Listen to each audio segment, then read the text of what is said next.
It didn't happen all at once. That's the cruel trick about being used. It starts small. Mom, can you fold the laundry? I'm just swamped with work. Then it's, Grandma, the dishes are piling up again. Soon, I was sweeping floors, picking up their dirty socks, and watching their kids while they went out just for an hour, which always meant 5. And I did it. Because I thought love was supposed to look like service. Until one morning I realized I hadn't been called Mom or Grandma in weeks. Just can you and could you? I moved to California after my husband died. My daughter said it would be good for me. Plenty of sunshine. The kids will love having you close. I sold my house, gave up my garden, left my bridge group and my Sunday morning choir. And I came with open arms, only to be handed a broom. You love being around the kids. You always said cleaning relaxes you. You'd just be lonely in a retirement home. They wrapped their control in flattery, tied my guilt with ribbon, and called it gratitude. But I started to feel like I was watching my life from behind a window. I could see myself, but I wasn't being seen. I cooked breakfast, lunch, and dinner. I vacuumed, ironed, scrubbed. And when my back hurt, I was told, "You really should take better care of yourself, Mom." He was 5. Just 5. I handed him his plate of pancakes, and he chirped, "You're the maid, right, Grandma?" And I smiled. But inside, something cracked. Not at him, at me for letting them think that. That evening, I stood in the laundry room with a basket on my hip, staring into the humming dryer. And I whispered it to myself for the first time. No more. It was a small rebellion. No announcements, no drama. I simply didn't go downstairs that morning. I stayed in my room, curled under the floral quilt I stitched years ago, listening to the chaos below. Drawers slamming, cabinets opening, a toddler whining, a teenage voice snapping. Where's Grandma? Doesn't she know I have school? They didn't knock. They didn't ask. But by 10 a.m., my daughter barged in, coffee in one hand, stress in her eyes. "Are you okay?" I looked up from my book and said calmly, "Yes, just resting today." She blinked like I'd spoken in tongues. "But what about breakfast?" I smiled and turned a page. "I thought you might handle it." That day, no one dared to say it out loud. But they all felt it. The balance had shifted. For years, I had moved quietly between rooms, wiping, folding, filling plates before they were empty. I was invisible until I was needed. Now, my absence was louder than my presence had ever been. She came in with her arms crossed like a child caught in a lie. "You've just seemed off lately." I nodded. "I'm tired. Not sick, not confused, just tired." She laughed nervously. "Well, that's normal. You're older." I put the book down. "No, sweetheart. I'm not tired from age. I'm tired from being everything to everyone and no one noticing. I didn't come here to retire into labor." She didn't have a reply. The next day, I didn't do the laundry. The day after, I didn't wash the dishes. And the world didn't end. But their idea of who I was, that began to collapse. I wasn't being cruel. I was being clear. Because sometimes the kindest thing a woman can do is finally say no more. The next morning, I came downstairs just to make coffee for myself. Not for them. Not with pancakes. Not with cut fruit. Just for me. As I stirred my cup, I heard whispering in the living room. "What's wrong with Grandma lately?" "She's acting weird. Maybe she's slipping." Slipping? No. I was finally standing up. But to people who only loved me when I was useful, my strength looked like sickness. He's always been the more vocal one. The man of the house, as he likes to say. He stood in the kitchen doorway, arms crossed like a bouncer outside a bar. I was no longer welcome in. "We're just worried, you know. You used to do everything. Now it's like you're giving up." I set my mug down. "No, I'm not giving up. I'm giving back to myself. And if your worry is because I stopped serving, maybe you weren't looking at me as a person to begin with." He didn't like that. The grandkids began leaving laundry in my room. My daughter stopped cooking dinner, as if daring me to step back in. The fridge emptied. The house grew messier. The toddler went unbathed. But I held the line. I stayed in my room, and I wrote in my journal something I hadn't done in decades. And on the 3rd day, something strange happened. And for once, I wasn't even angry. Because that was the moment I realized. They didn't love me. They loved the services I offered. I looked at myself in the mirror and whispered, "You were never just a maid. You were a mother, a woman, a soul. And you still are." That day, I wrote in bold letters across the top of the page, "No more," and meant it. After I wrote "no more" in my journal, something shifted in me. I didn't need a parade. I didn't need applause. I just needed space to exist without being reduced to a task. So I started taking small walks around the block, not to run errands, just to breathe. I bought myself a small notebook and sat in the park writing poems, something I hadn't done since I was 22. At first it felt indulgent, almost wrong. But slowly, I realized joy is not selfish, it's survival. Without me ironing his shirts, my son-in-law looked wrinkled in the morning. Without my reminder, my daughter forgot her doctor's appointment. Even the kids started asking, why doesn't Grandma make snacks anymore? And I simply smiled and said, because Grandma is more than your snack maker? It confused them. But confusion is the first step to change. One evening, my daughter knocked on my door. No demands, no dirty laundry in her hands. Just her. I ordered your favorite chicken soup and buttered rolls. Thought we could eat together, if you'd like. I didn't rush to answer. But when I opened the door, I smiled. Not because I forgave everything right then, but because she finally saw me as someone worth asking, not expecting. I made a simple sign for my door. If you need me, knock. If it's not urgent, maybe try asking someone else first. And for the first time in years, I felt safe in my own home. Because I realized this, I had taught them how to treat me by how much of myself I gave away. And now I was teaching them something new. At dinner, a week later, my granddaughter looked at me and said, Grandma Rose, your hair looks really pretty tonight. She had never called me by my name before. I blinked back tears. Because for the first time, I wasn't just the help. I was someone again. From the moment my granddaughter said, Grandma Rose, something changed not just in me, but in the air of that house. It was as if I had been reintroduced, not as a maid, not as a background figure, but as a human being with a name, a voice, a story. And somehow that tiny shift became contagious. The kids started picking up their plates. My daughter knocked before entering my room. And for the first time, my son-in-law said, Thanks for everything you've done for us. It was clumsy, awkward, but I let it land. Because sometimes growth sounds like silence learning to speak. I told them, From now on, Sunday is mine. I'll join for tea, not for tidying. They looked stunned, a little panicked. But you know what? They survived. Dust didn't end the world. Forgotten socks didn't trigger the apocalypse. And I sat in my little garden with chamomile tea feet up, writing poetry that smelled like freedom. When I stopped shrinking, they had no choice but to adjust their gaze. I wasn't louder. I wasn't cruel. I was just present unapologetically. And that presence made them confront their absence. They had taken me for granted for years, but now every small gesture of self-love was a quiet revolution they couldn't dismiss. As I walked past the living room, I heard my daughter whisper to her husband, She seems brighter lately, happier. I think we nearly lost her. She didn't mean physically. She meant the essence of me, the woman with stories, with laughter, with soul. And for the first time in forever, I felt seen again. They used to call me useless. Now they ask me for advice. They used to toss plates on the counter. Now they ask if I'd like them to cook. But the greatest change, I no longer say yes to everything. I say yes when it aligns with me. And that is how I reclaimed my crown, not of gold, but of dignity. One Saturday afternoon, as I was tending to my garden, I noticed her. A young woman, maybe in her late 20s, sitting on her porch steps, wiping her eyes when she thought no one could see. Her name was Lena. She'd just moved in with her boyfriend. And I could already see the early signs of the storm I once lived in. She apologized for existing. She looked down when spoken to.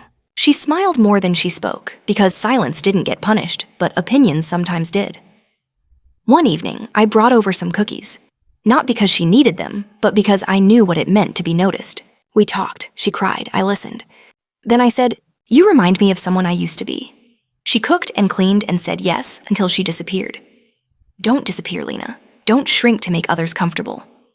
I told her my story not as a cautionary tale, but as a mirror.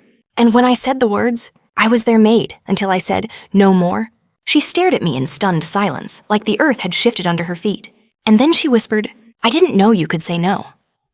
2 weeks later, I heard music playing next door. She was painting. On a Tuesday, in the middle of the living room. Her boyfriend was confused, a bit annoyed, but she smiled, held the brush high, and said, This is my space too. That small moment, that was her first no to being unseen. And her first yes to being herself. I once thought my story was just pain. But now I see it's a seed. It plants courage. It grows boundaries. It blooms into women like Lena, who will not wait decades to say, I am not your maid. I am not invisible. I am me. It was a rainy Thursday when it arrived, a cream-colored envelope addressed in handwriting she hadn't seen in years. From her daughter Marianne, the same daughter who once rolled her eyes as Rose scrubbed floors. The same daughter who left home and never looked back. Rose stared at the letter like it was a ghost. For a moment, she thought about tossing it into the fire. But she didn't. She opened it, hands shaking. The letter began. Mom, I saw a video online. A story about a woman who cooked, cleaned, gave everything, and then one day said, no more. I didn't even realize it was about you until I did. Rose read the lines 3 times. Her daughter had stumbled across an interview she'd once given for a local women's journal. She had told her story anonymously, thinking no one from her family would ever care. But Marianne had cared. Now, I don't know how to apologize for not seeing you. I don't know how to take back the things I said, but I'd like to try. I'm hosting a family dinner next week for your birthday, and I'd love it if the guest of honor finally felt like one. Rose froze. Birthday? They hadn't acknowledged her birthday in over a decade. She remembered the last one. A burnt roast, no gifts, and a cake she made for herself while everyone watched TV. Rose walked to the kitchen, sat in silence, and asked the question she thought she'd buried long ago. Do I still have room left in my heart for them? The answer didn't come quickly, but when it did, it wasn't loud. It was soft, it was honest, and it said, yes, but only if they meet me where I am now, not where they left me. She replied to the letter. Not with a yes, not with a no, but with a condition. If I come, I don't bring a dish, I don't serve anyone, and I sit at the head of the table where the mother of this family belongs. The day arrived. Rose stood in front of the mirror, adjusting a soft lavender blouse she hadn't worn in years. It still fit miraculously. But more than that, it reminded her of who she used to be. Before she became the help in her own family, she checked her reflection one last time. No apron, no tray, no obligation. Just a woman walking into a dinner that was long overdue. When she rang the doorbell, a silence followed. Then a creak. Marianne stood there. Her face was older, lined with life and a shadow of shame. She didn't speak at first, just looked at her mother as if seeing her for the very first time. Then a whisper, "Thank you for coming." Rose didn't smile, but she did step forward, not out of forgiveness, but out of readiness to be seen, not served. The dinner table was full, sons, daughters, grandkids, even Marianne's new husband. Everyone stood as Rose entered their chatter, dropping into silence. She looked at the head of the table, a single chair with a name card, Mom. She took her seat without asking permission, and suddenly her silence became the loudest voice in the room. As dishes were passed and drinks poured, no one quite knew how to begin. It was Marianne who finally broke the silence. We've all treated you like a background character in a story you created. But tonight you're not background. You're the author. A few guests looked down. One of the grandchildren, maybe 16, looked at her and whispered, "I'm glad you're here, Grandma." Rose didn't give a long speech. She didn't cry. She didn't throw plates. She simply picked up her fork, cut a piece of roasted chicken, and said, "It's warm. That's already better than most of my birthdays." A few people laughed nervously, but she wasn't joking. She was just done being invisible.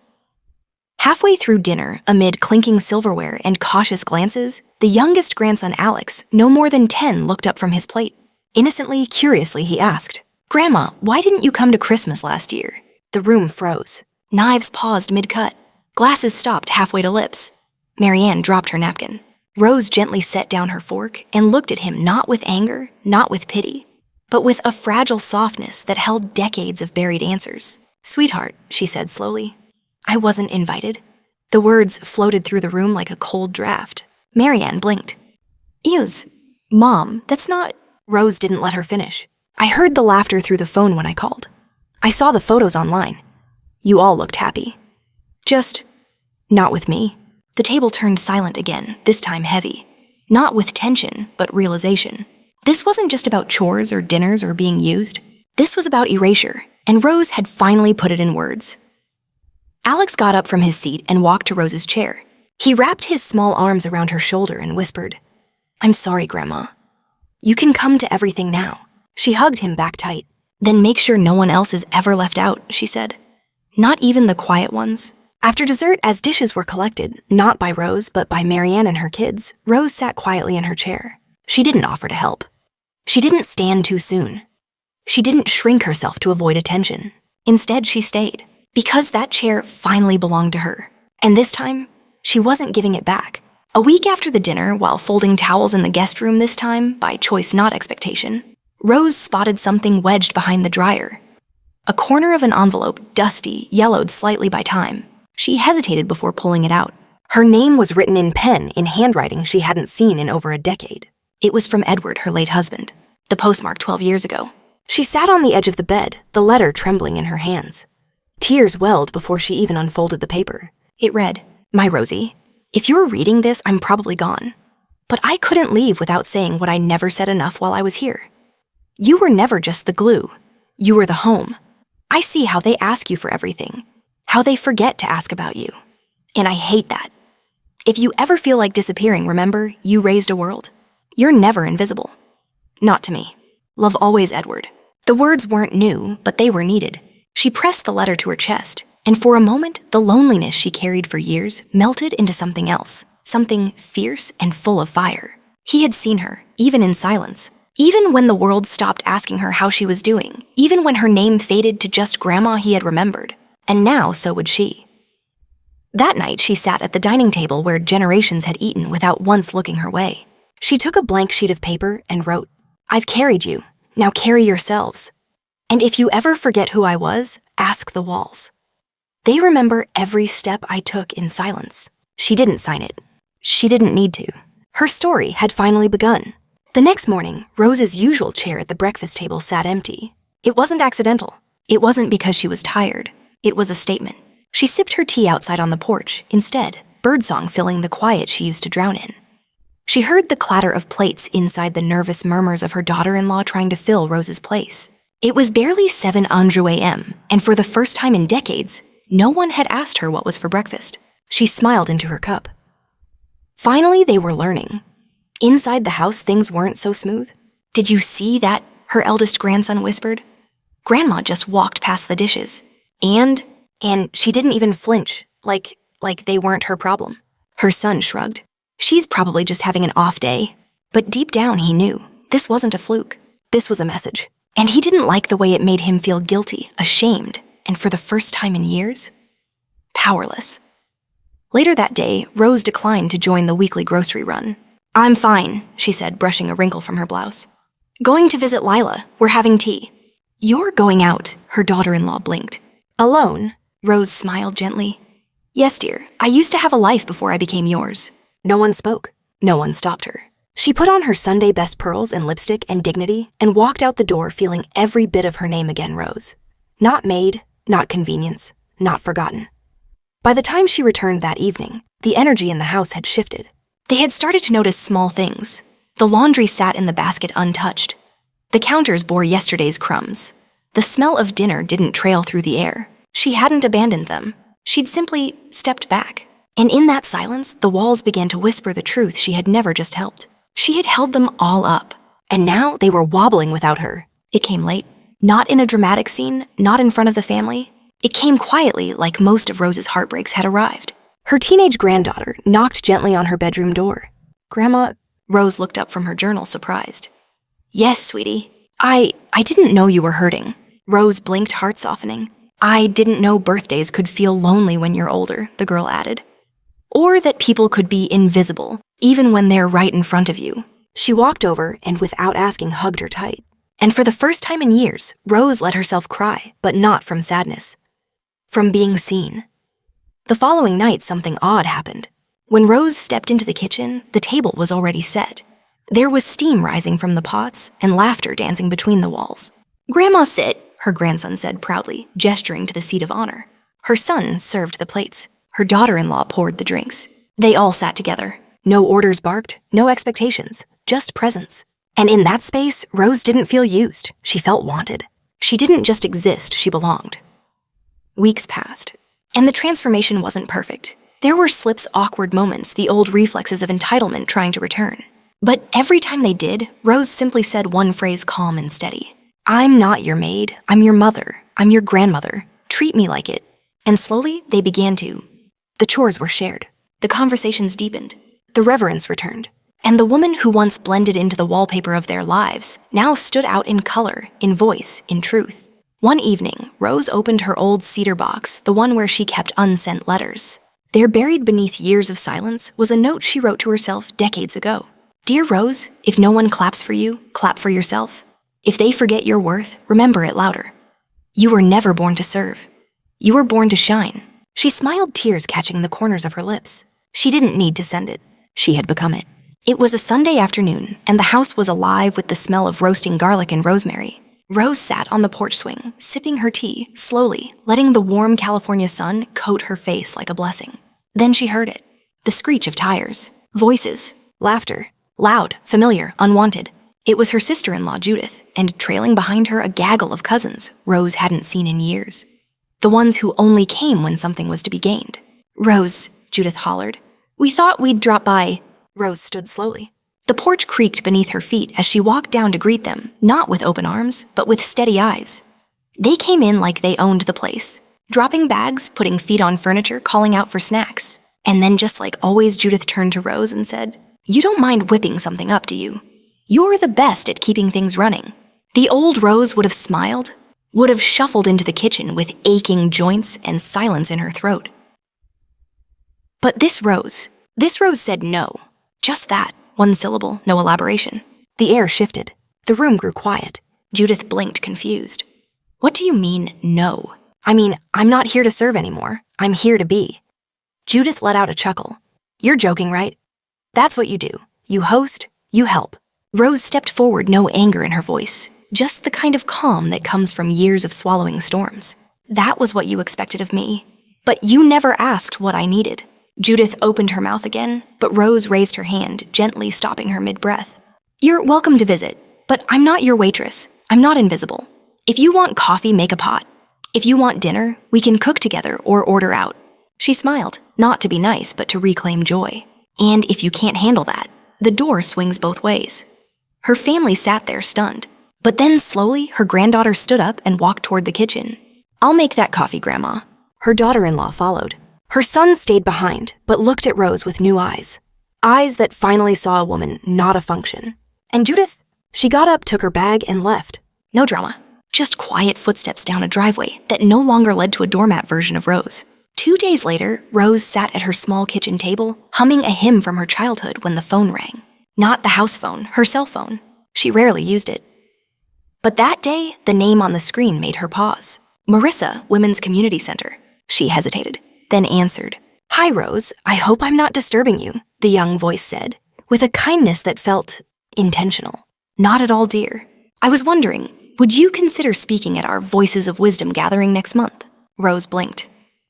"Me speak?" "Yes," Marissa replied. "One of our volunteers heard you speak at the church women's circle about standing up for yourself after years of silence."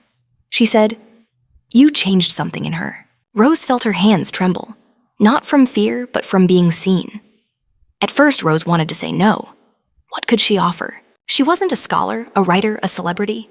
She was a grandmother, a woman with dishwater hands and 1,000 quiet scars.